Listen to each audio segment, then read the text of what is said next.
All right, UFC 260 has come and gone. Miocic versus Ngannou. We've a new heavyweight champion, the third African champion, 170. You have Kamaru Usman, 185. You have Israel Adesanya. And now for the heavyweights, you have Francis Ngannou. We'll jump into it with that first fight. Yeah, that guy's terrifying, is what was known and definitely confirmed. Yeah, for sure, man. I mean, we talked about him before, and I think both of us were convinced that the chance of what happened was going to happen. Like, it was really high that, he would knock Stipe out. I think I was kind of surprised in how quick it happened, because Stipe has fought him before. He showed that he's had a chin, that he can take it, but I don't know what happened there, man. I mean, I guess Francis's training is what really I think it surprised Stipe, honestly, because it surprised me. I think it surprised a lot of people. Yeah, that takedown defense was fantastic, dude. The way he spread out immediately, and then the way he positioned to take Stipe's back and just started wailing on the back of his head. Just brilliant, man. Brilliant grappling technique. And he looked fluid. He looked fluid when he had Stipe on the ground. Because I think they were saying he's been like practicing his wrestling every day. He had Usman in his corner yesterday. I don't think it was with Usman that he was training it every day. And maybe they've worked to an extent together too. I don't recall, but his coaches were saying he's been working on it. And, it's one thing to say he's been working on it. You ultimately have to see it in practice when it comes. And it's not like he was heavily tested on the ground, but when it did get to the ground, you could see a stark contrast of the first time they fought. The first time, Francis was on his back the whole, like he was just getting taken down at will by Stipe, which was bizarre to see a man of that stature just getting taken down and taken down and taken down. And he would get up and he was completely gassed out. And something that Cormier was saying during his he was doing like a press conference before the event started, and he was saying, we were discussing with the other analysts, over under, is this fight going to go a round and a half? And I think what he said here is correct. He said, but in picking that and picking your response to that, you're picking the outcome of the fight. Essentially, if you're saying it's going over, the longer it goes, it's probably going to favor Stipe. Not that if it got to round 2 or 3, Francis can't go, but if the longer it goes, I was thinking the same thing. I'm like, if this goes longer, I would expect Stipe's odds of winning just skyrocket. But then if it's done within a round and a half, I can't imagine it's because Stipe knocked him out. It's probably because Stipe got knocked out.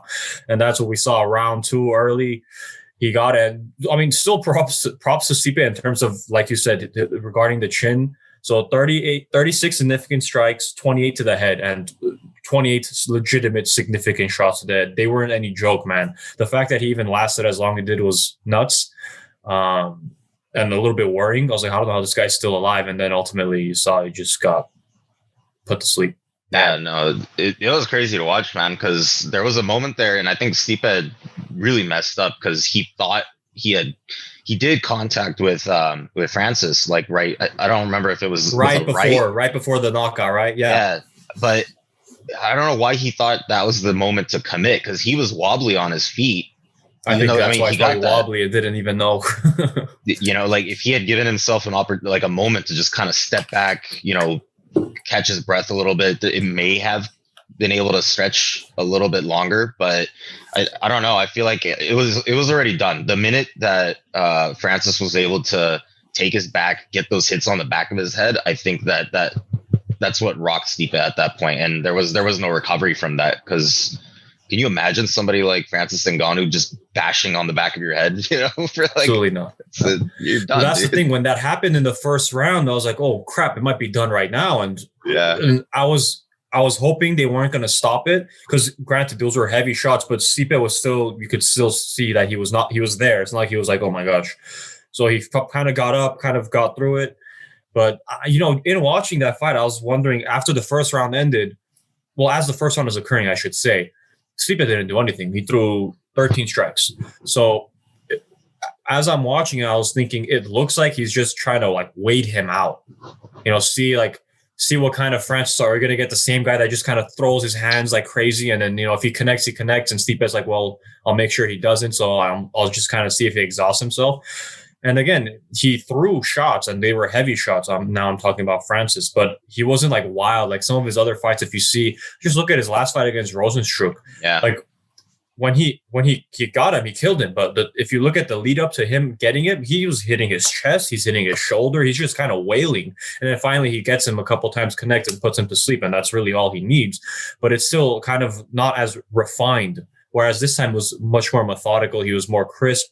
They asked him after, he alluded to he confirmed that his patience is at a different place now. He looks more like an actual well-rounded fighter, which is terrifying because he was already super scary before.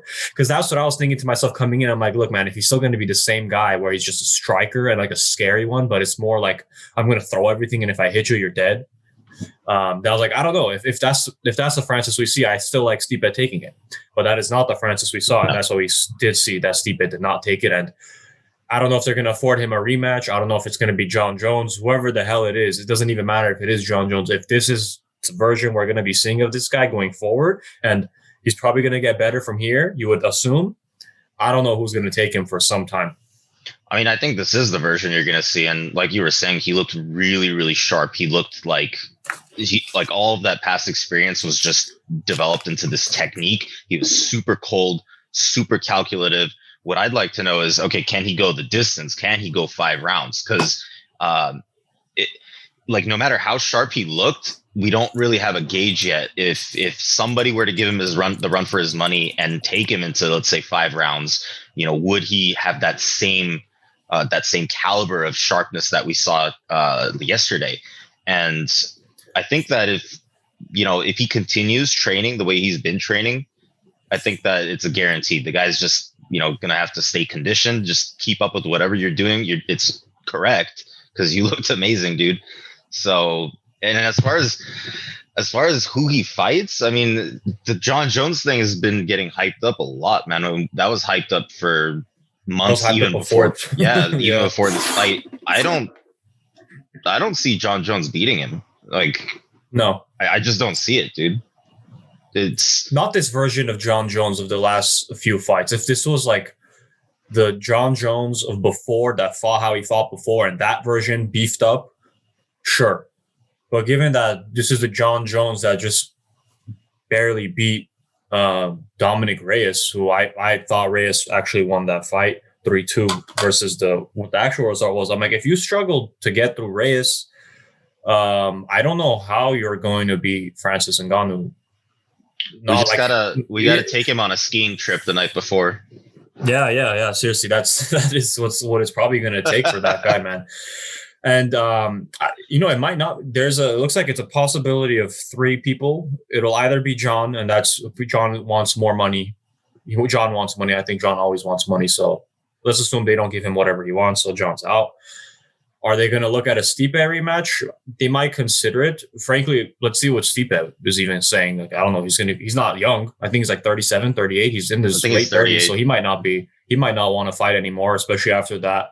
Just like, do you really want to get into a ring 3rd time with this animal? Like, it's already crazy to me. He did it twice. So I don't know if you want to do it another time. And then if not those 2, I saw Derrick Lewis also mentioned too, which would be exciting, but dude, Derrick Lewis is not going to be able to handle Francis. No, I don't think so either. I mean, didn't Ngannou beat Lewis? No. So Lewis won that fight. Now, so this was one of the most bizarre fights I've watched. So this was July 7th, 2018, the first time they fought. It went 3 rounds. It went to decision, and it was a tap dancing concert for 15 minutes. You got a co-main event of 2 large men tap dancing. They did not do anything. It was bizarre. This was, I think Francis was, it was Francis's next fight after he had already lost to Stipe. And, you could, I think, tell watching that this guy was got gun shy. But then Derrick Lewis, when Lewis was on Rogan the other day, this fight got brought up and Derrick Lewis was like, dude, my back was killing me. I was not in the shape to be there. And neither guy looked like they wanted to be there or belonged there. Would I expect that to happen again? Definitely not. So given that, Lewis won, but it's not because he handled him or anything. It's just because he had a slightly higher output. Neither of them did anything. So now we're not going to see that version of Francis. I mean, this guy has all the confidence in the world now. He's, what is he, 5-fight winning streak now, and all of them in the first round, I think. Granted, Derrick Lewis is also kind of riding high as well. But again, come on, man. Like, there's no way this version of Francis versus the current version of Derrick Lewis results in anything besides a Francis Ngannou probably knockout. Yeah, I mean, I don't see anybody. I'm looking at the rankings right now. Nobody on this list. Who is there? Yeah, no one. It's gonna be either John Jones or Stipe that have realistically the best chance as it stands. Now, maybe there's someone that's a little bit below in the pecking order that can build up to it. That's not there yet. Because the other thing with John is, look, he went up a lot of weight, man. I think he's around 240, 250 now. He added a lot of muscle. So you're going from 205 to 250. Granted, yeah, I'm sure he walks around probably around 230, but like he's adding muscle. So you got to wonder, stamina-wise, this is going to be, it's a 5-round fight. Just to get to 5 rounds, who knows? But is he going to be able to, how's his tank going to be with all this additional weight that he doesn't fight with typically? Not that he doesn't have muscle, but he fights at 205. He's been fighting at 205 for however, a decade. So you're going up to the heavyweight division and you're not like a 230 like a Stipe is. You're 250 pushing close to Francis. So size-wise, they're pretty close. I think John has a 1-inch reach on it. John's 84. Francis is 83. I think John is maybe slightly shorter.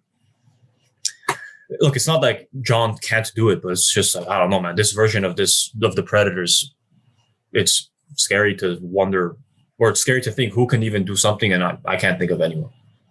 Yeah, I don't know. I mean, I wanted to point something else out. You brought it up. There was a 30-some pound difference between Stipe and Francis, man. It's kind of nuts. Mm-hmm. Yeah, Stipe, his last fight against DC, he also fought pretty lean. He was, I think, about the same weight. If not, maybe he was maybe 225 maybe he was 225 last time, if not about the same. Francis just makes it by 2 pounds at 263. But you look at him and it's not one of those pancake titty 263s. You can't find an ounce of fat on this man. 6'4", 263 as clean as it gets. It's terrifying.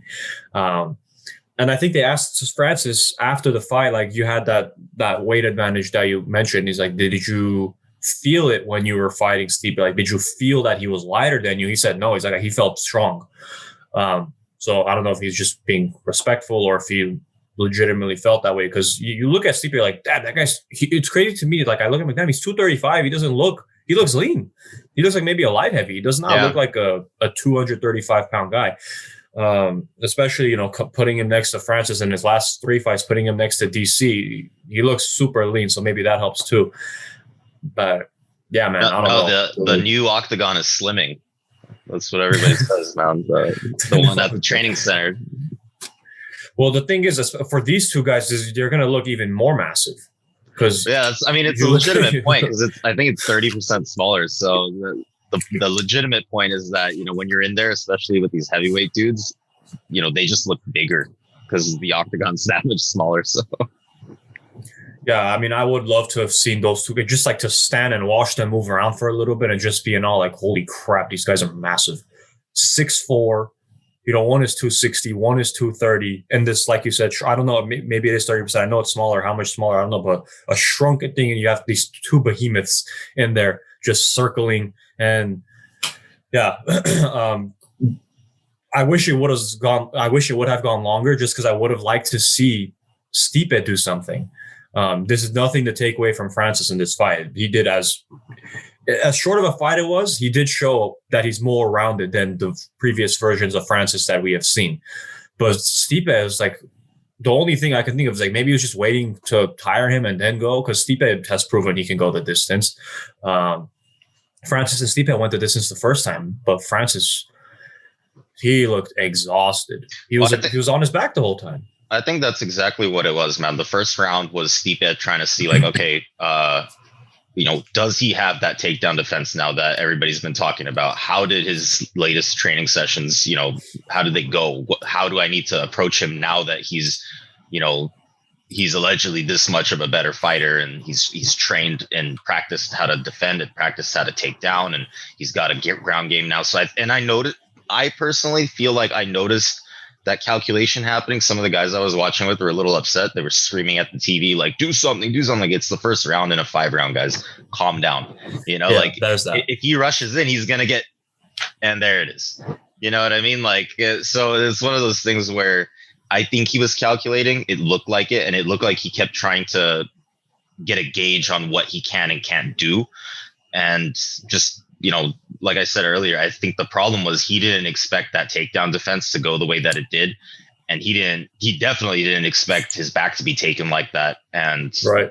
I feel like before any of the knockout punches were thrown, it was that position that Francis took that ended the fight. Because at that point, you got rocked 7-8 times in the back of your head, dude. You're all wobbly. You're done. There's what are you gonna do? This from somebody like that, from somebody like Francis, you're done, dude. Your equilibrium is just gonna be shot after that. Yeah, I mean, come on, man. 28 headshots from that guy in a 5-minute, 52-second period. So 28 headshots. Like, come on, dude. Yeah, I mean, I'm curious to see, because in terms of like what's next, you think about it, like, okay, this is Stipe as like the most decorated heavyweight of the UFC.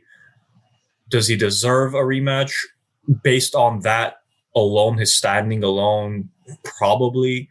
But then I'm also thinking, like, dude, he didn't show anything though on performance, on the performance of this fight to justify. Like, look, man, let's say they got into the third round and they were scrapping and then Francis clipped him. Yeah, you can make more of a case. But again, 5 minutes, 52 seconds of fight time, you threw 13 shots. Again, it's probably because of that, the strategy coming in, but you still lost in that period of time. So I don't think he showed enough. Like, yeah, I think there's better fights to be. The better fight, I would think, would be John Jones. But again, also at the same time, thinking about who the John Jones has been, I don't know, man. I don't know. Yeah, no, I get where you're coming from, because like I feel like it's another one of those like Edwards things where, okay, you're coming from a different division. I think was he a champ? John? Who are you talking about? John Jones. John Jones was champion, yeah, at light heavyweight. Okay, so you're coming from another division. You were a champ. Does that mean that you should immediately have a title shot in a new division that you're going to? I don't think so. I think you should at least. I don't like that either. Fight, have a fight in that division, and then let's see. So maybe you could fight the first contender or the second contender, and then we could see. All right, does John actually deserve a title shot in this division now? Because you're moving to a different thing. I don't think that justifies that. It doesn't, but the thing is, the way the star power in the sport is, it carries over like that, unfortunately. Because why else did he move? Well, there's the reason he says he moved up is so he fights for the title, right? A new challenge, whatever he's saying. But also he's wanting more money, heavyweight fighters, prize fighters, trying to get more cash. And the thing is, he's already, I'm sure, flushed with it, as long as he hasn't gone snowing too much. So he can wait this out. Like, I don't think, and I think this happened the last time he was trying to fight too. It was the same situation. He was trying to get a bunch of money, and Dana's like, dude, like, kick rocks. I'm not going to give you that much. So I'll see it, because Dana kind of called him out yesterday too. They were saying, like, is this the fight to make next? Jones versus Francis. And Dana's like, John knows if he makes the call, this fight will be booked. So let John figure out what he wants. John's saying, show me the money, whatever. It's like, John knows that he can call us and we will make this fight happen. So I heard something like John is looking to come back like a year from now or something like that. So it may not even happen anytime soon. I don't know. I saw him tweet something that he's like, let Francis fight another guy next. Like, I'm not in a rush. He's like, greatness takes time or something. He said something like cheesy like that. So yeah, he's not in a rush to do it. So if that's the case, I don't know, man. I'm just thinking, so you have Francis, then you have John. John takes his time, fine. Then you have Stipe. Stipe just got shellacked in this one. All right. Then you got Derrick Lewis, and I feel like already you went from like Francis up here, now you're down to Derrick Lewis here. There's this disparity. It seems like a great disparity between the talent. I mean, Derrick Lewis admits this too, man. This guy can't last that long. What if this fight? I mean, granted, that fight probably wouldn't go that long again, like it did the first time, because they were just spinning around. But all right, so if it finishes quick, I highly doubt it's because you're going to knock him out. Not that he doesn't have the power, he does, but I can't visualize him, man. I look at Francis as a human being, the way he looks. I look at Derrick Lewis as a human being, the way he looks. I'm like, I can't fathom this animal to the right, being Francis, not that Derrick isn't either, but it's like, I just don't see how this, like, God-looking person just gets hit by, loses to this, not God-looking person. Yeah. I don't know. Still fantastic performance by Francis. Congratulations to him. Hell of a journey to get to where he's at now. Only 6 years of MMA training experience too. Started at 27. It's like he started at a young age. Not that 27 is old, but to start at 27. And I think he's 33 now, and 33 with the journey he had coming from where he did, nice cherry on top for him. And I liked what he said at the end yesterday. They asked him like, "Oh, are you going to sleep with the belt today?" And he looked at the belt. He's like, "This is just a medal." He's like, "This is what I care about is the principle behind this and becoming a champion," which I respect him saying that. But then he's like, "Yeah, I'll sleep with this." But so good for him. Before that, we had our co-main, upgraded co-main, your boy, who I was looking forward to too since his last fight, August 1st against, I think he fought Randy Brown. Vicente Luque against Tyron Woodley. Probably the last time we see Tyron Woodley in the UFC, I would assume. And again, they asked Dana about him after, and his answer pretty much alluded to like he should call it. But I will give Woodley credit. It was a short fight, but he looked way better than any of his prior fights. Like at the last couple fights he had. And I remember you texted me after, you're like, "Dude, I thought for a second he had Luque," and I did too. I was like, "Holy crap, where did this guy come from? Where's this Woodley been?" Man. Yeah, immediately. He just bum rushes him, grabs him, and I felt like Luque was kind of caught off guard too with it being kind of that quick. Absolutely was. Yeah.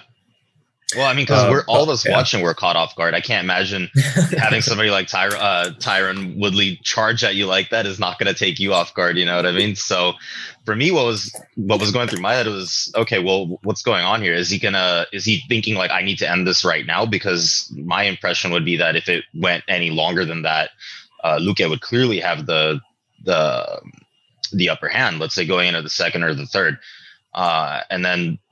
What I found most interesting is how Tyron really got Luque bad. He kind of staggered him. He looked really wobbly on his feet. And then like in the midst of all that, Luque managed to wobble Tyron.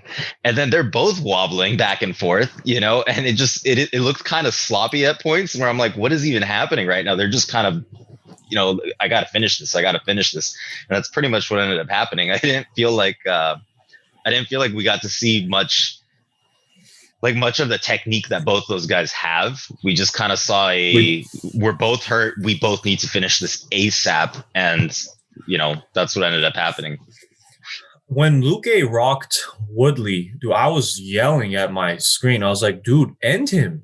Because he was still he was holding back. I was like, "Oh, why are you looking at him?" Dude, he couldn't. He had no balance. Like I was paying really close attention to Luque because I was thinking the exact same thing, and he was wobbling. Like he had no balance, dude. So it was kind of like I'm wondering if he saw two Woodleys in his vision. You know what I mean? So, because I thought the exact same thing as you, and I don't think it was because he was scared or hesitant. I literally think maybe he was just completely thrown off balance by that. Maybe, but if you were to tell me the way this fight was going to be decided was by a Darce. I'd like to see what the line on that would have been. Plus 800. Plus 800 to be a submission. I think that's what I saw. Yeah, it was plus 800. I mean, yeah, that's not a surprise at all. Neither. Granted, Woodley has the wrestling background, but I wasn't expecting that. I was thinking maybe either decision or someone gets knocked out, not a submission, and those odds indicate that too. They were showing that Luque had, I think Gilbert Burns was in his corner, and if he wasn't in his corner, Gilbert Burns was at the room with him. Like he came from Florida, and they were working on the ground game, which would be important. Had Woodley tried to, and there was one attempt by Woodley to take him down, and he stifled him, so he looked good, and then Woodley didn't really pursue it much after that. Interesting call out at the end by Luque, asking for either a top 5 guy or, if not a top 5 guy, Nate Diaz. I don't think, dude, that'd be fun as hell. Like, in terms of a watch, I'm all for it. That'd be fun to watch. In terms of for him, the upside, I don't see it. I don't see an upside in fighting Nate Diaz for him. In terms of standing. Financially, I'm not talking about any of that. In terms of your actual standing in the division, all right, you beat Nate Diaz. Nate hasn't fought since late 2019. He's already getting older. you beat him like I don't even know what is Nate even ranked at. I think he's probably going to be ranked higher than Nate at this point. Maybe Luque, like his nickname is suggesting, is just the guy that Dana's been using to make people retire. You know, like he's Dana's in his ear, like, hey, call out people that I need to get out. Just anybody that I'm like, you got to go. I'm going to send you after them. Where is Nate Diaz not even ranked anymore? I don't see him on here. I don't know, but yeah. So he says like the only person that I would be willing to fight outside the top 5 would be Nate Diaz, because he's saying stylistically, I think it'd be fun, and yeah, sure as hell would be fun. But you're in a position where I think you do have a legitimate chance somewhere not too far down the future to legitimately contend. Mm-hmm. Not right now. I don't know how you'd handle Usman, for example, if that was the next fight you got, but I don't think he's that far away. He's already, like, a couple of his losses came against Leon Edwards and Stephen Thompson, which we also said, like, I'd be happy to run it back with them, avenge a loss. That'd be interesting to see. This is, again, not the Luque's had some time since then. He's fought more. I'd like to see him, against one of those two would be cool. Or maybe, I don't know, I'm looking up. So he is number 10. He beat number 7. He's going to go past. He'll probably get to 7. I think they'll probably swap places. I don't know if he'll crack the top 5, probably not. But then you have Chiesa at 6, you have Wonderboy at 5, Masvidal's already fighting Usman. Then you have Leon Edwards at 3. I don't think he fights Gilbert Burns. That'd be interesting to see, though. And then you have Colby, and Colby's not really fighting anyone right now. Colby's just fighting himself. So I don't know. Interesting to see what comes next for Luque. If they want to make that Nate Diaz, I don't know if Nate even wants that fight. Nate's like calling out the top guys in the division. Like, dude, you gotta put away the blunt. I think you're too baked to understand what you're saying, man. I love watching Nate fight. It's fun as hell. Like, if that fight got booked, I'm not gonna complain about it. But in terms of on Luque's side, it's just there's not as much upside. Like, again, you beat him it's the same way like you beat Woodley. You beat a guy on the way down while you're trying to go up. Nate Diaz, again, is kind of going down at this point because he hasn't fought in a while. He's been inactive. He's old. Like, if this was like a younger Nate Diaz you beat, sure. But this version, again, it's like 2 back-to-back kind of guys that are washed or towards that on their way out, possibly. And when you're trying to go up and you're, again, possible. I just don't see it, but who knows? We'll see. Well, I don't know. What do you think? That doesn't make as much of a sense for me. I mean, maybe his logic is like, because these guys were already out the door. Let's be 100% about that.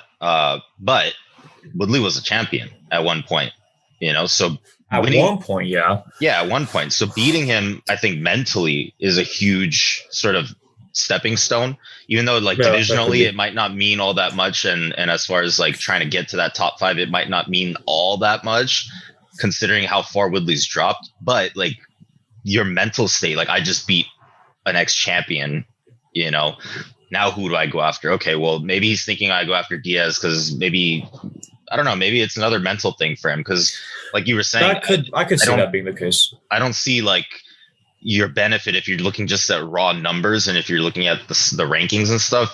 I don't see the benefit either. But we know that that's not 100% of what the sport is about. A lot of this stuff is mental. You lose once, that could screw you for however long. You win once or twice, like that can put you on a. I think Woodley's a good example of that. That's 4 straight losses in a row. But prior to this fight, look at him after he lost to Usman, he fought Gilbert Burns, and then he fought Colby.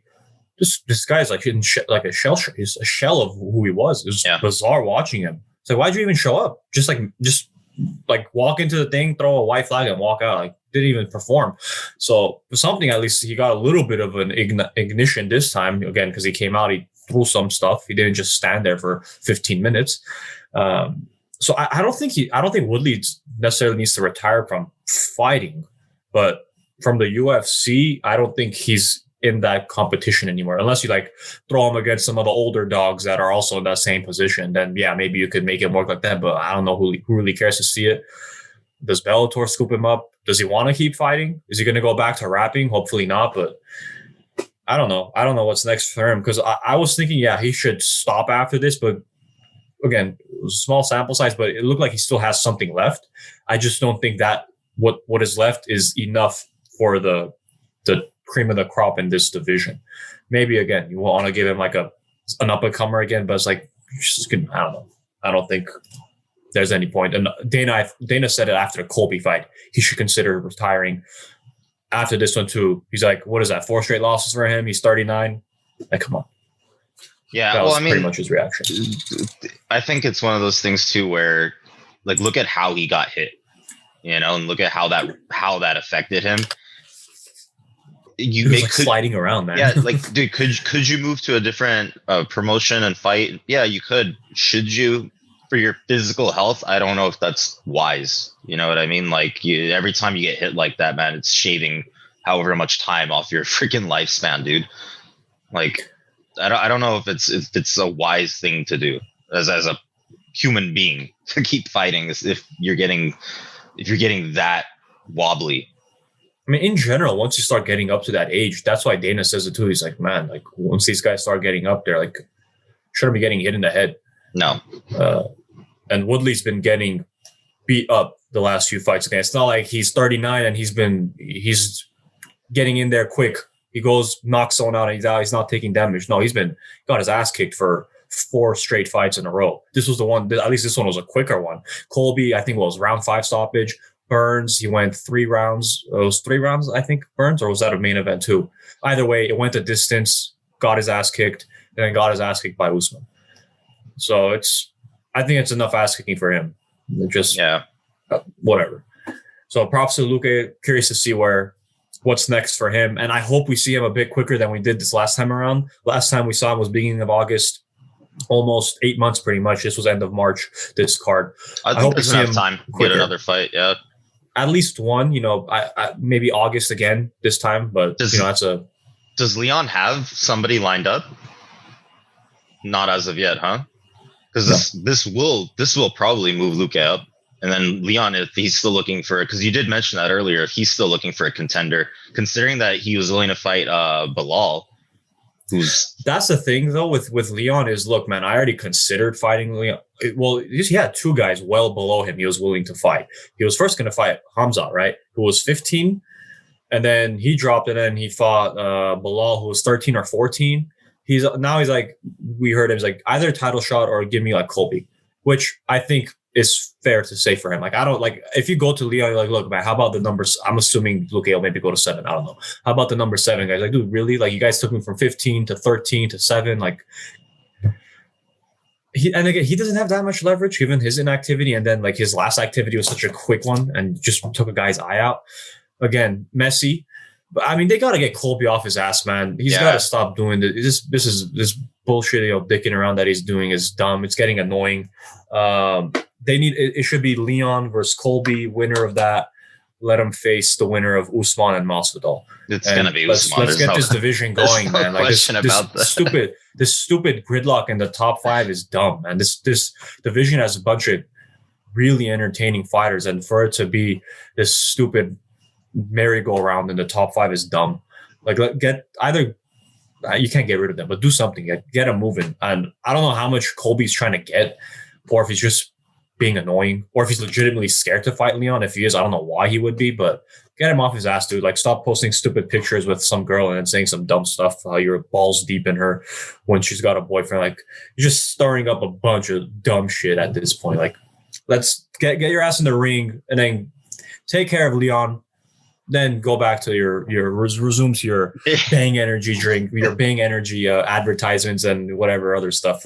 Like, you beat Woodley last. Like, you kicked his ass for about 4.5 rounds or so, but it was Woodley, like a downward Woodley. It's not like you beat like a spry guy or a really tough opponent. And then prior to that, you got knocked out by Usman. So you're also not in that great a position either to be all high and mighty. Like, come on. And Trump lost, so it's like things are kind of working against you. I agree 100%. But he needs to move his butt, dude. It's like enough is getting enough at this point. Yeah, I would like to see an Edwards versus Covington fight. I mean, considering we're not going to see Covington v Usman anytime soon, so we may as well see Leon and Colby. I agree. Then we had the return of Sugar Sean after another ankle travesty against Thomas Almeida. He looked good. Yeah. Sean looked good. I think, maybe Thomas was hoping that fight would have ended in the first round. I didn't like that the first time when in the beginning, was around one, I want to say, when O'Malley got him. He rocked Almeida. Almeida fell, and he just like starts walking. It's like, dude, like it was a good hit, but like when he hit him, I wasn't thinking, oh shit, he's done. I was like, he didn't look done either. I was surprised. I'm like, dude, why are you walking away? Like the ref hasn't called it, and then he was kind of like, oh, what the hell? Goes and hits him again, and then he does it again the second time. Second time he hits him again. He goes down again, and he starts walking. He's like, really, dude? Like, and he comes in with that hammer. But yeah, it didn't end as quickly, but he took care of him pretty easily for 3 rounds. That went longer than I anticipated it would, to be honest. I figured he would have ended it sooner, but he got his work in, man. He took care of him. Oh, for sure, dude. But at the same time, props to Almeida, man, because after taking those kinds of hits, you're still going. You know, that's not to be understated either. So I don't think it was necessarily. I don't think this was that. He wasn't doing anything though. He was just getting beat up, man. He wasn't. But the freaking reach on Sean O'Malley is so insane, dude. And Sean O'Malley, what I was enjoying was how he just constantly is switching southpaw orthodox. He's throwing these little weird, really weird feints. Yeah. His fighting style is very unique. The Tourette feints. Yeah, it's very unique to him. So I can imagine it's hard to get a gauge on, well, what the hell is this guy trying to do right now? And then being concerned about committing, you know, because you need to get really close to this, especially if you're Thomas Almeida. You have to get way within his reach to be able to do something. And that's freaking dangerous, man, because he already put you on your butt once. So I get it, kind of. So, you know, I can understand the mental challenge of like, shit, I just got put on my butt. You're going to be a little tentative, but at that point, that should also light something up, and you know, a light bulb should be going off in your head of like, okay, if this is how this could potentially go, then I need to be way more aggressive. Otherwise, I'm going to lose for sure. So, and I feel like this happened in a bunch of fights actually during this event, and we'll get to those too. But I've noticed a lot of these guys, they just get really scared or concerned or tentative. I don't know what the right word is, but they seem to forget that, okay, no, dude, yeah, maybe you got hit really hard there, but it doesn't matter. You still need to win. You still need to. It doesn't matter how badly you get hurt. You need to finish this other guy in front of you. This isn't it's not a game. You're playing. This is your career. This is your everything right here. Why would you not want to leave everything that you have in the ring? You know, it makes no sense to me. Like, oh, I got hit. Let me move all the way to the back here. Like, okay, dude, you got hit. You know, you're scared you're going to get knocked out. It is what it is. If you get knocked out, you get knocked out. But don't get knocked out or don't end the fight by not doing anything. You know, if you lose by knockout, you lose by knockout. If you lose by decision, you lose by decision. It doesn't matter how you lost. That's not what's important. It's important is, did you win or did you lose? Period. Right. In my opinion, at least. Like Vin Diesel says, winning's winning. It doesn't matter if it's by an inch or a mile. You know what I mean? Right. Yeah. You know, from here, I want to see an increase in competition for O'Malley. Like the Cheeto Verify was probably his toughest opponent at that point. But let's give him something else, man. Like, give him a tougher opponent. Let's see what he can do against more quality competition, as opposed to, you know, not a slight against Thomas, but that bantamweight division is already super stacked. Like that, guys that aren't even ranked yet that are really good. So I'd like to see him pushed a little bit more. I mean, he came into this fight like minus 330, and you saw why. I mean, he just ragdolled him for almost 15 minutes. So, you know, props to O'Malley as well. Hope to see him soon. He said he'd like to fight. I think he said at least once more. They were asking like, who do you want to fight next? When do you want to fight? He's like, I don't care who I want to fight. I don't care who I fight. And, you know, I think he was like, he just wants to take some time. He has a new kid, his new baby as well. So we'll see. Hopefully we see him soon. Well, I can't remember when was that Cheeto Verified, but I don't think that much time went by. Did it? Let me see. I'm actually curious. Cheeto Vera versus Sean. They fought. Oh, it was August. So yeah, it was almost 8 months for him too. Yeah. So hopefully he could fight a little bit quicker. Granted, he got hurt that time, but still. And then prior to this, we had Gillian Robertson versus Miranda Maverick. I actually enjoyed this fight. Yeah, so did I. I thought Miranda was going to win. which she did. Just because, I don't know, man. I don't think Gillian Robertson's that good. Just the fights that I've seen, nothing about her impresses me too much. Except yesterday, she did impress me how after round one, I thought she lost round one pretty decisively, but then she comes back in round two. I thought she took round two. She did. But we had two judges score this card 30-27 for Maverick, and only one gave it 29-28. I thought it was 29-28, but like those two rounds that Miranda won, I thought it was very clear that she won them. So it wasn't like a 29-28 looks close, but it wasn't that close. But 30-27, I don't agree with. No, that wasn't a 30-27 fight, because I agree with you 100%. I think Robertson took round two. That was clear. You know, she showed takedown supremacy. She showed grappling supremacy in that round. What I thought was most impressive was how Maverick turned that around in round three.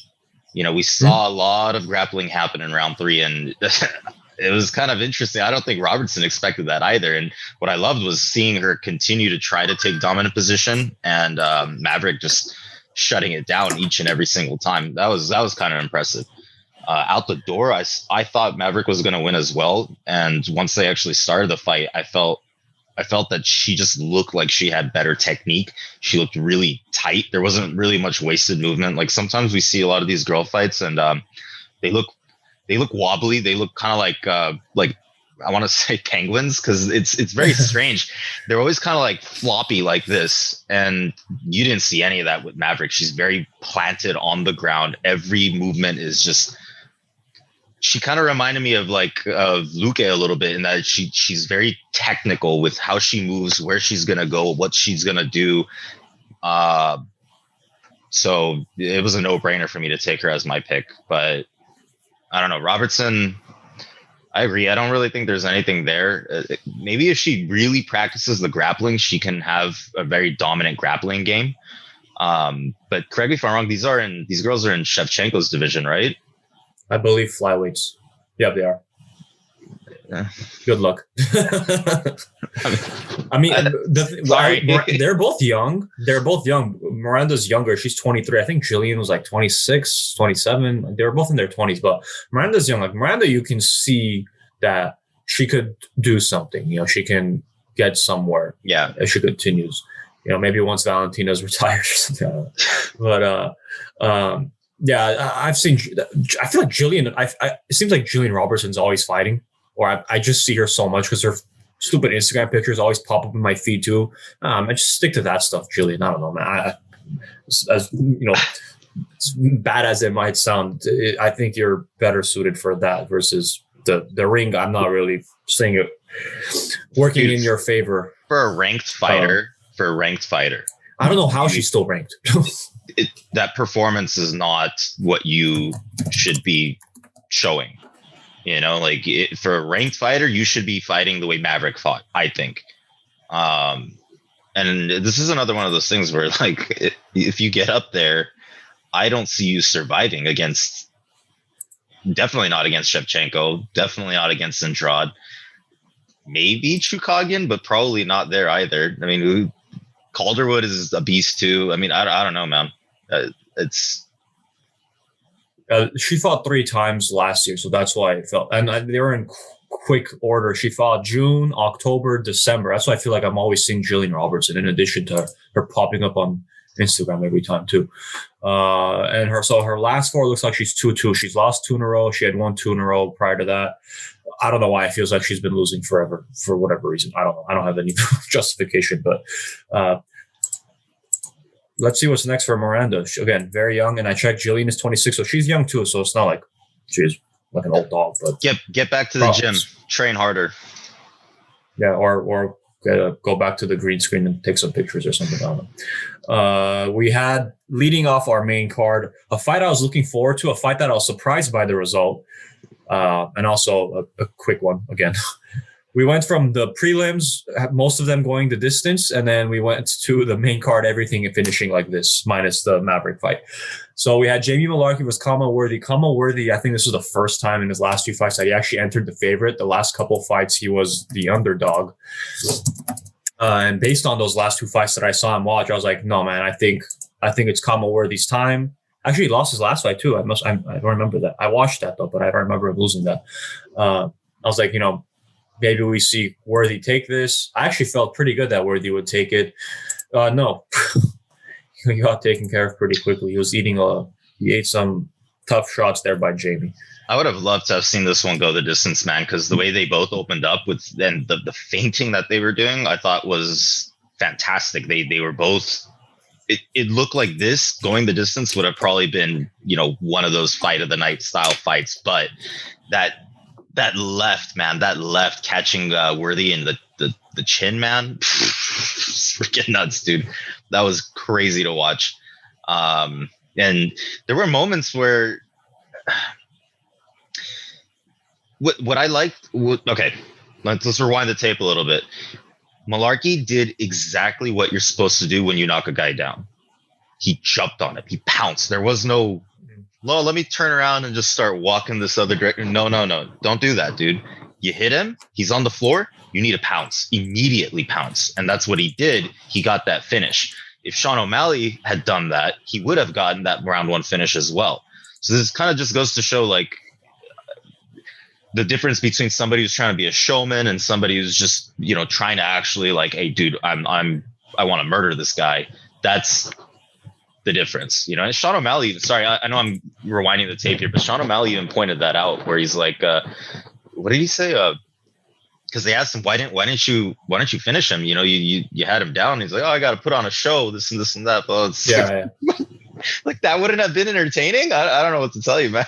I think he was. I know what you're talking about too. I think he was kind of getting it. Like, I didn't want it to end like me doing a ground and pound. I don't know, but yeah, he's. That's why you see him doing all this flashy stuff. Like, in addition to it, probably Like, it was kind of weird to me because I'm watching. I'm like, but dude, you're like faking back. Like, I don't. Like, I'm thinking, okay, if I'm your opponent, that one I looking back.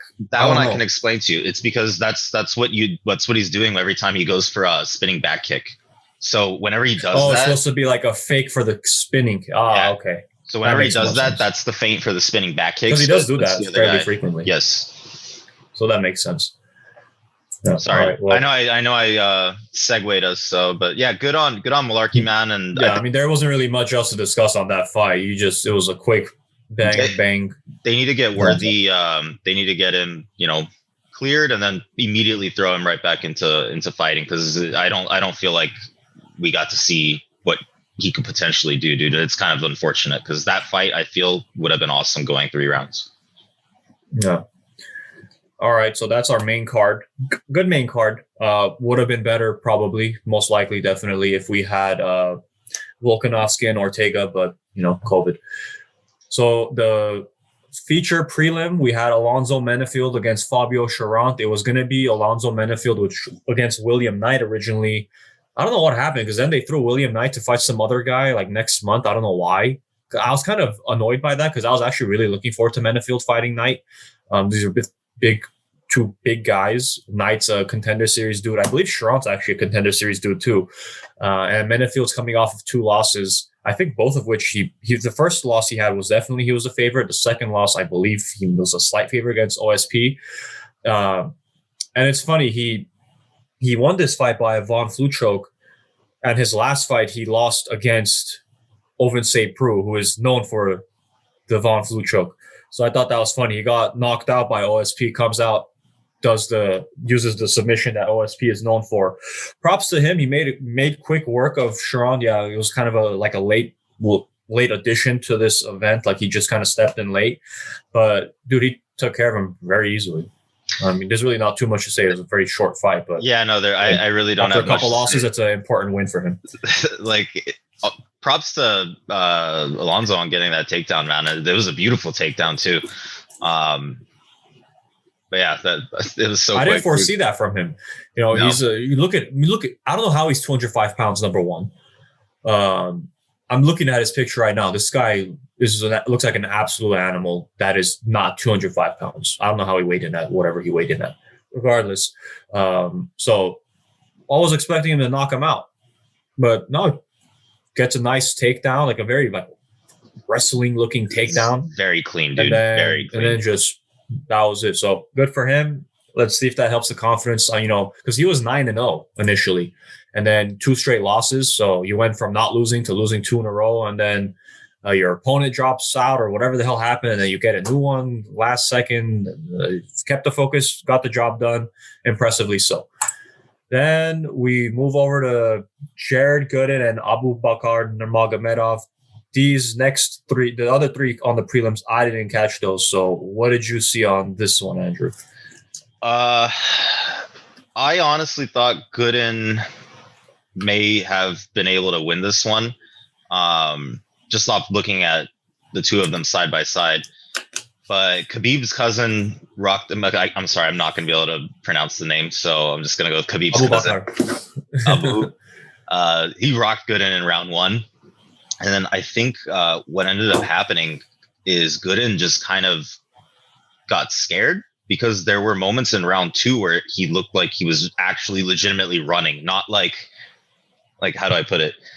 Sometimes when you're moving around, sometimes when you're fighting, you'll strafe, to move out of the way. But there was none of that. He was just like, I need to get the hell out of here, dude. And looking at his eyes, the way the camera was angled, I was like, there's fear in this man's eyes right now. And like, to be fair, it's not Khabib in the corner, man. Yeah. Well, if you're one of these fighters, I absolutely hate this. He's one of these fighters that does this with his arms. They're never up. His arms are always here.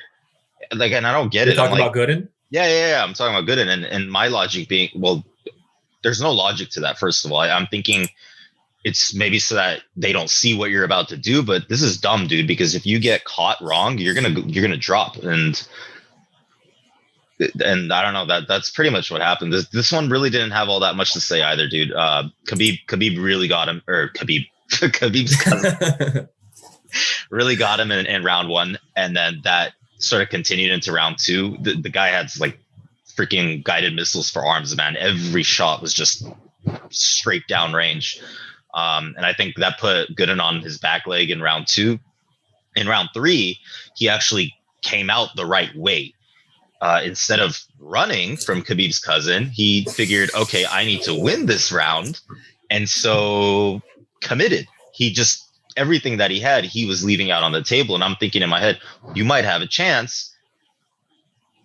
But he didn't. It was too little too late. But if he had fought that way from the beginning of the fight, I think Goodin may have actually taken the fight. He had potential to take that fight.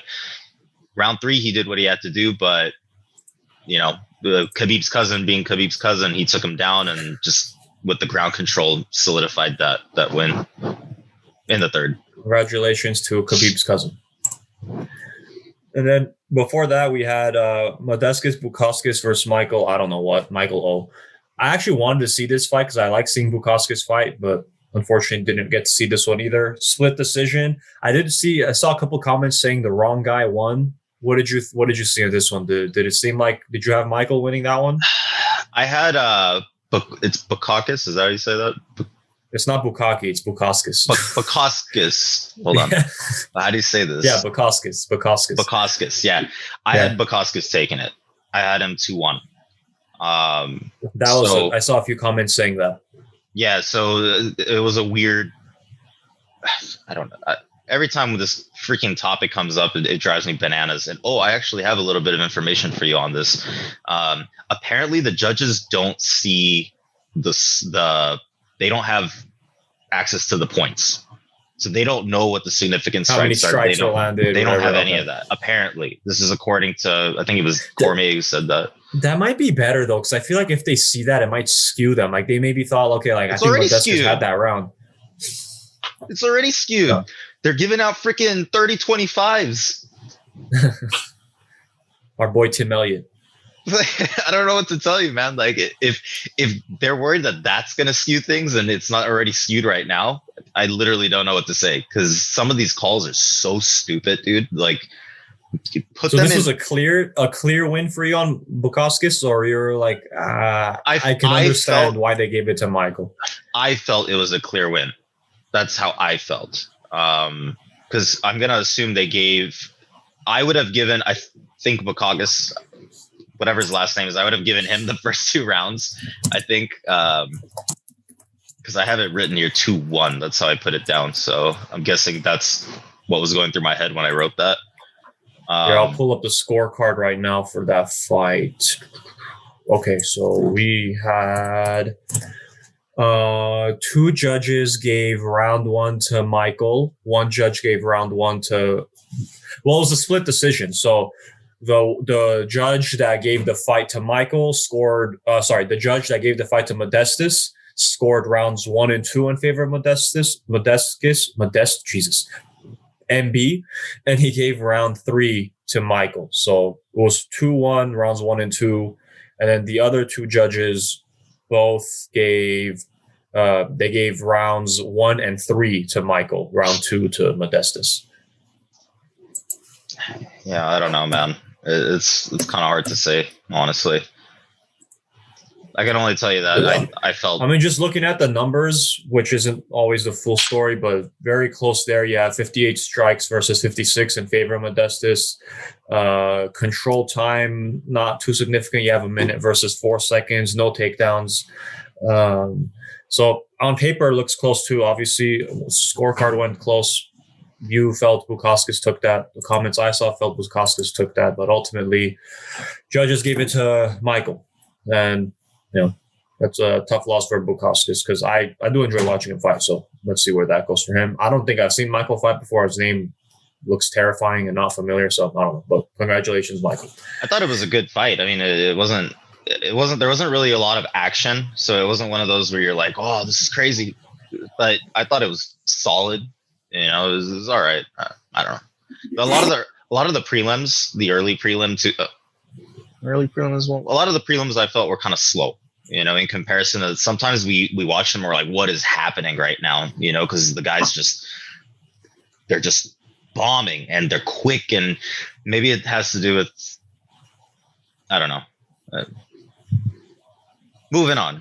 Well, all right. So the leading off the regular prelims, because we had one early prelim. We have 2 fights left. Leading off the regular prelims was Shane Young against Omar Morales. I want to say Shane Young is he part of Izzy's team? Does he fight there? Or I think he's from New Zealand. I don't know. He's with someone. I've seen him hanging with someone. I don't know who. He lost his last fight. And his last fight, he was fighting someone that came in overweight. And I believe he was fighting on the same card as Izzy. It was against the Blachowicz. Not Izzy.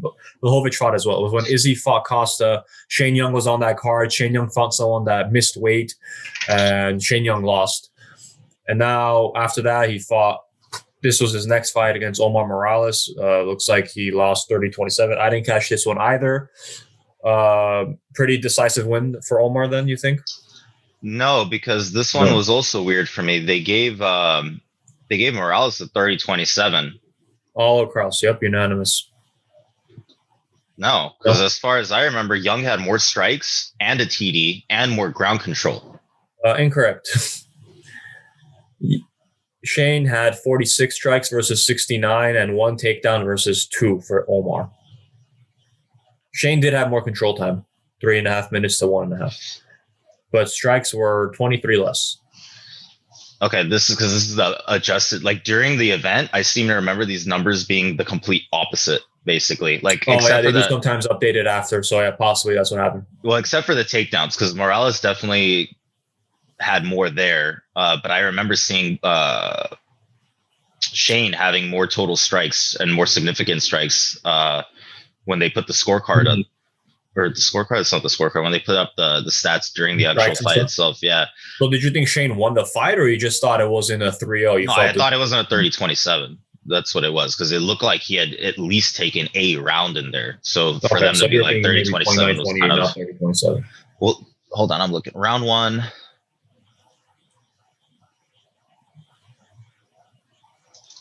What's distance mean?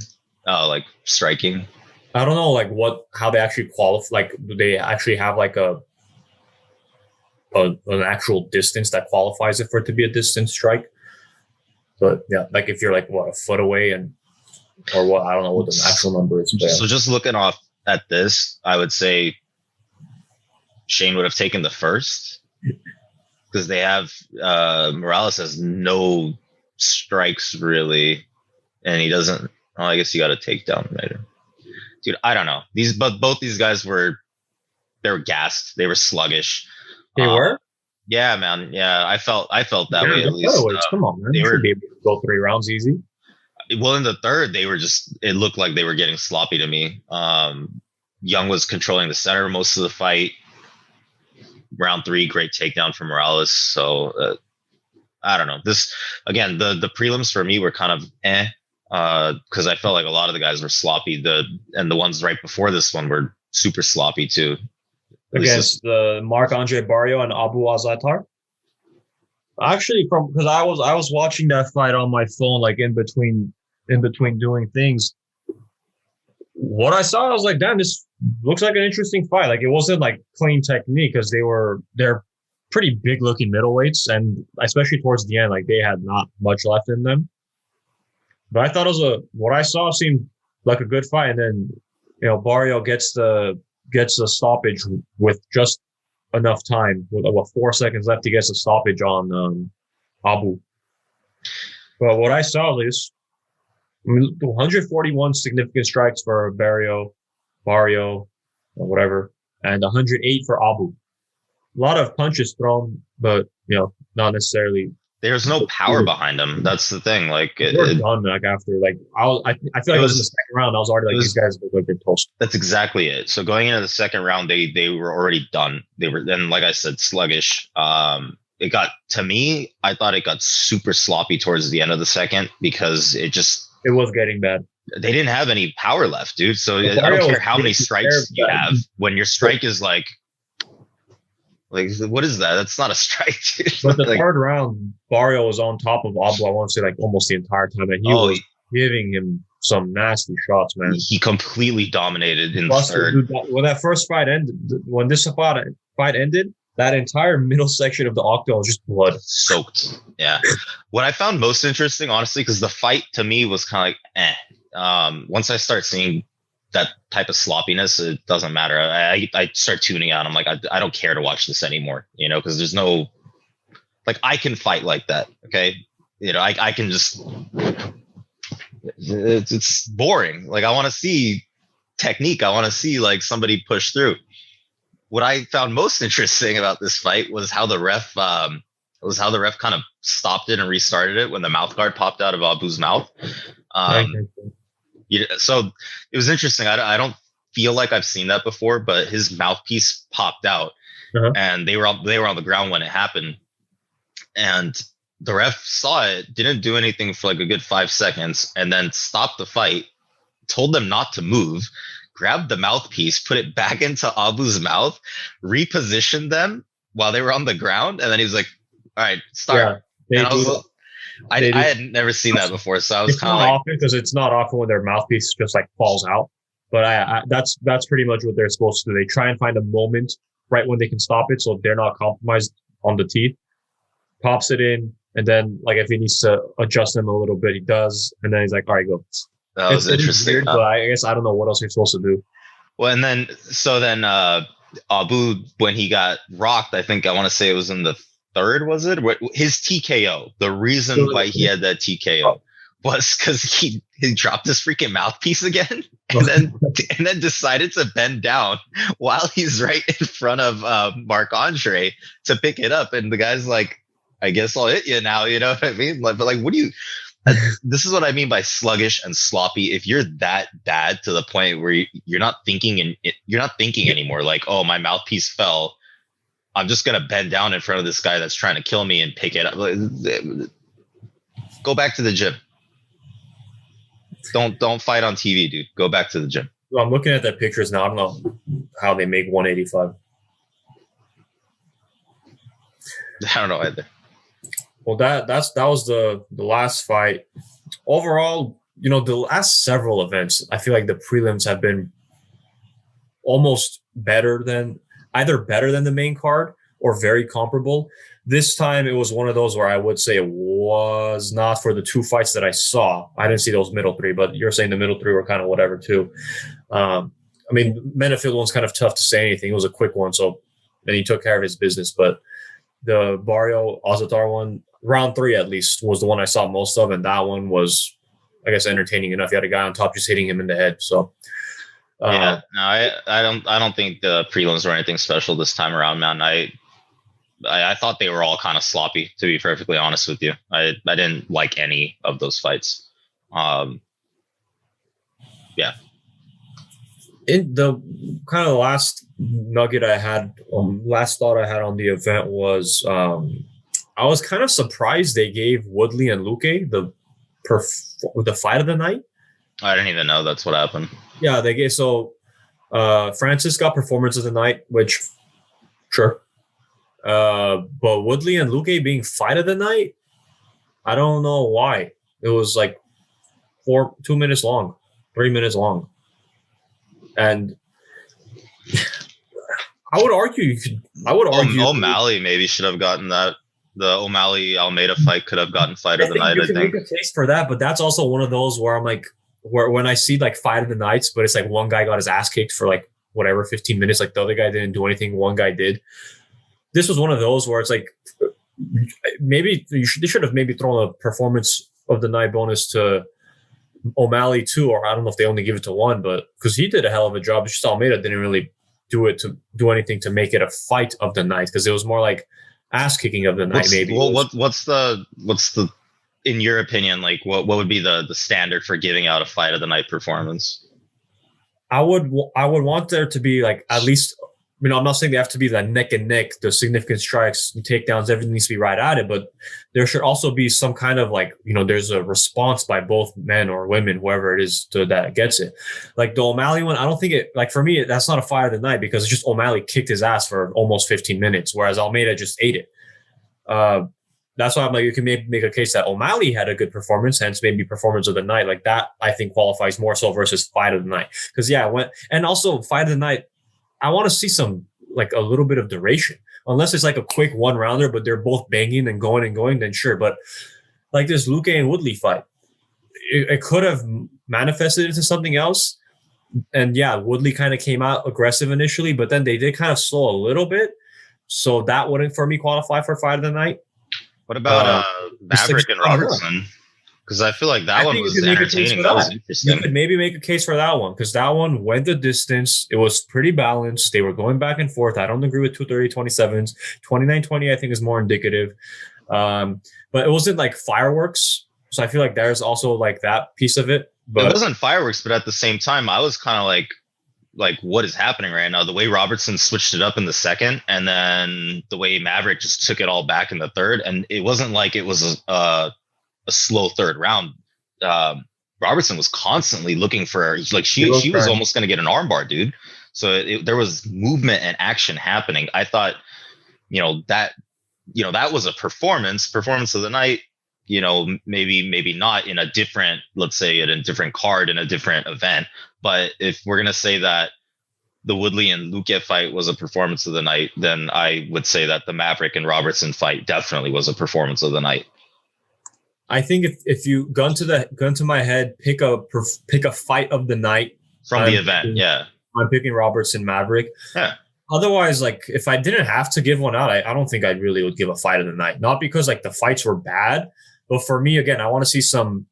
Either has to go a little bit longer than like this, or if it's going to be a quick one rounder, they got to both be banging. And I didn't really get that. Again, the O'Malley things because it was one sided.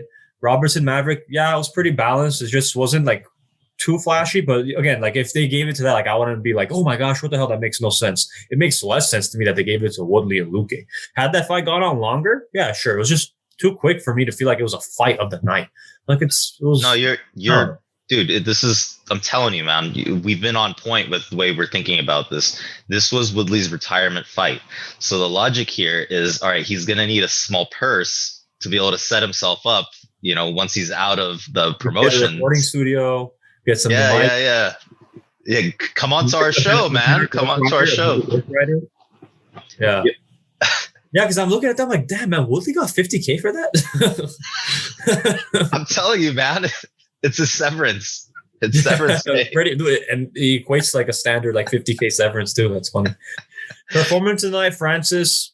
makes sense. Absolutely, dude. Absolutely. I don't disagree. I don't think they should have not given him performance of the night, but I would have liked to see O'Malley get a performance of the night too. I don't know if they. I feel like they used to give more of them. Like not even that long ago. Like last year when we were watching too, I felt like I was seeing more than one performance of the night or whatever. So I think O'Malley earned the performance of the night too. So performances of the night. To be fair, there were only 10 fights. Yeah, so that's why I think O'Malley and Francis both getting performances of the night is fair, and like just no fight of the night. Or if you're gonna give it Maverick Robertson, I felt like was more because that's like if they gave Stipe and think fight of the night, like what were we watching? It was an ass kicking, one sided. It makes no sense. It was not as one sided as Luque Woodley. Woodley again more balanced, but I don't know, whatever. That's just I'm always gonna have this with any time I see them giving that out. Anytime if it's like a quick one, it's like one-sided, and they give that fight, and I'm gonna not get that. But is it so? I'm gonna assume that it's Dana that just gets to decide that because they're always asking him for give me 50K, give me 50K. Probably so does he just get to arbitrarily be like this one? Number one, yeah, it's probably mostly his decision, and maybe some of the other guys with him might be like, dude, how about that one? But yeah, he's the one that cuts that check. Okay, that's UFC 260. It wasn't bad, but it wasn't great. It wasn't great. No. I gotta be honest. I'm kind of salty that I had to pay for this one. Like that money could have been spent on, skiing with John Jones. Yeah, that would have been a ball for you. So yeah, I'm a bit underwhelmed. The main card wasn't bad. It's just it was so fast. You had Malarkey, 46-second finish. Woodley, Luque, 3 minutes, 56 seconds finish. Francis and Stipe, 52 seconds into round 2. Yeah, O'Malley went into almost decision, and Robertson Maverick went decision. And prelims, didn't catch most of them, so I can't say to that. But, especially when you look at how, even just last week's wasn't bad. Wasn't great, but it wasn't bad. So a couple of back-to-back weeks closing out the month a little whatever in terms of the performances. So not terrible, but yeah, again, not great. So next thing we have to look forward to, we're off next week. Nothing, no fights next Saturday. There's Bellator, so no fights next Saturday. But then when we come back, it's going to be, what day is this? April 10th is the next event. Yeah, April 10th. Yep. It's Till and Vettori. Looking forward to that one. I'm looking forward to it as well, but for an opposite reason for a lot of people, I guess, because I don't think Till's gonna win. I mean, you made me watch his last 2 fights, and I was kind of like, why is this guy still ranked? Like, there was nothing really there for me to be like, oh yeah. But we've seen Vettori fight. I don't think Till's gonna be able to keep up with that dude. I'm thinking the same thing. Like, I'm not going to be like, holy crap, if Till wins, like, where did that come from? But I would be mildly surprised because, again, looking at Vettori of late, looking at how he performed against Hermanson. I think this guy definitely belongs in the top 5. If he beats Till, it's going to bum out Adesanya because, again, I don't understand why he's so caught up on fighting Till next. I don't see, makes zero sense to me for that to be the next fight. Even if Till were to win, it makes no sense to me. I think Vettori takes it too. I think it'll be a fun fight. I hope it'll be and think it'll be a fun fight. I mean, where are they fighting? Why is it so early? It's starting at main cards at 12 p.m. I'm pretty sure it is in Vegas. Prelims are at 9 a.m. Huh? Prelims are 9 a.m. Main cards at 12 p.m. I don't watch this, so I have to freaking go to work, dude. There's a lot of prelims too. 1, 2, 3, 4, 5, 6, 7, 8, 9 prelims. 1, 2, 3, 4, 5. There's 15 fights. Why the hell are we starting at 9 a.m.? And it's in Vegas. It's on ABC, but Damn. Let's see how many fights it actually ends up being. If it keeps at 15, that'll be impressive. Tweet at Dana. Yeah, Dana, we're trying to sleep here or drink. Like, I don't 9 a.m. drinking. I don't think so. Speak for yourself, man. I'm good That's for why that. I said I don't think so. I didn't say you didn't think so. I'll just pretend like I'm in Vegas. Fair enough. All right, so that's our next event to look forward to. That wraps up 260. Andrew, any parting thoughts on 260? Judges are always dumb, and That's usually the sign off. Yeah, judges are dumb. Don't let it get to them because they don't know what the hell they're doing. And just if for the prelim people, all right, if you're fighting UFC, if you're fighting early prelims or prelims even, you need to show a much better performance than, gassing out after round one, man. That to me is just unacceptable behavior. Like, I don't understand how you even got to that point where you're on a freaking pay-per-view fight and you're going to show that kind of performance, dude. It's embarrassing. Don't do it. If you don't feel like you can make it past that first round and go to round 2 and go to round 3, you should probably stay in the gym, delay that fight, do whatever you have to do to not look like a complete slob in your fights, man. You're cracking the whip, man. I think you're probably harsher than Dana. I don't think Dana gives a damn. He just wants to make money, but like I'm looking at it from a different perspective, and I'm watching this shit, man. Yeah, dude. Like, nobody wants to see that. Nobody wants to see that. This does not make you money. It loses you money, Dana. Get this in your head, bro. I think Dana's probably going to beg to differ based on this last year for them, but I get your point. I don't like seeing people in their position gassing out that quickly. But dude, you're supposed to be a peak performance athlete. How the hell are you gassing out after 5 minutes? Pancakes. Maybe it's the conditioning, man, or not the conditioning. Sorry, maybe it's the weight cutting stuff that's just jacking people up. Yeah, that doesn't help. Like maybe they just can't come out the end of that process and be normal. I don't know. I'm speculating. That wouldn't surprise me. All right, so that's 260 again. I don't know. I give it like a 6 out of 10. I give it a solid C+, B-, somewhere around there. Yeah. All right. Well, until April 10th, I don't know if we'll do something for the Bellator one. I don't know. Probably not. I just can't take that promotion seriously, man. That one time we tried watching a Bellator event, the production is so bad.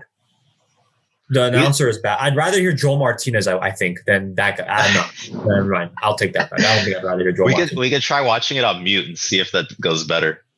But it's just the way it looks when they're coming in. Like, it looks like a really bad a bootleg WWE thing. Yeah. I told you guys this too, but after watching the Bellator, that one, whatever it was, I didn't realize how good that UFC's production is. Because all I had watched was UFC in terms of MMA. So I'm watching, I'm like, this is what it looks like. And then we watched Bellator. I'm like, wow, that's awful. They do a fantastic job, man, from the, they brought the music back. that they use, the what? The 8Ks. Oh, yeah. Well, for the pay-per-views, yeah. At this point, I don't get why I don't just use it for everything. But I noticed that they're not using the same videographer, though, because the first time they brought those out, the dude that was actually moving the camera around knew how to get the right angles and stuff to make it work. But it looks like they just gave it to one of their regular guys this time around because the way he was actually working the camera didn't look right. I don't know how to explain it any more. This is your jurisdiction. I don't know what the hell any of it means. It didn't feel right. It didn't look right because the guy he was way too zoomed in. Sometimes he would frame the guys wrong, and maybe you went skiing with John Jones. Can I please get an invite to that mountain, man? You got to go down to Albuquerque, dude. I don't give a shit. I'll go. All right then, Andrew. Till I don't know, April 10th. Maybe we'll do a preview something. I don't know, since we don't have an event to look forward to. I don't know, maybe we'll do something like that. I'm sure there's other stuff we could talk about. Yeah, if there's more news that comes out, or just some of the stuff that has come out of late, like the fact that they booked Usman and Masvidal. I don't know if we talked about that or not. But No, I don't know if we've talked about that either. yeah, regardless. Till then, thanks, dude. See ya, man.